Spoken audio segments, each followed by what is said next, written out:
So gaji aku baru masuk, so sekarang aku nak pergi makan yang agak mahal sikit, nak pergi situ Foul Boys Diner. Jadi tempat yang aku dah lama nak pergi, asyik tangguh je.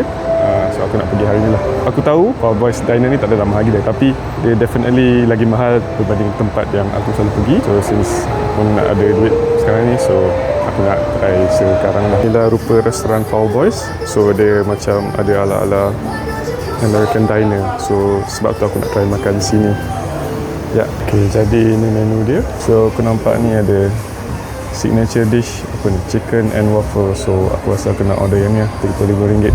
Okey lah, dia still mahal tapi tak adalah mahal gila. Okay, jadi sekarang makanan dah sampai, ini chicken and waffle. So ni aku ambil chicken tenders. Jadi ni the sauce dia. Ini ada dia punya maple syrup. Okay lah. So jom lah kita makan sekarang.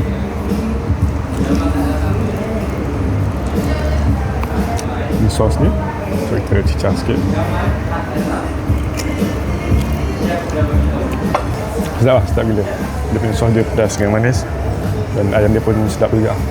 Okay, aku nak jelaskan, aku bukannya pengulas makanan. Aku ni orang yang cuma suka buat video cringe kat internet je. Ya, aku punya jenis yang senang berpuas hati. So memang sedap lah. Aku rasa balai dengan harga dia.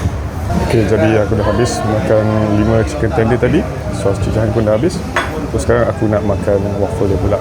Okay, biasa orang buat macam ni kan, ada bunyi kenak-kenak kan. Okay lah. Jadi sekarang aku nak masukkan tak sikit maple syrup. Tak tahu nak tak macam ni, main belasah je ni. Tak biasa dulu makan macam ni. Oh shit, banyak pula. Okay. Alright.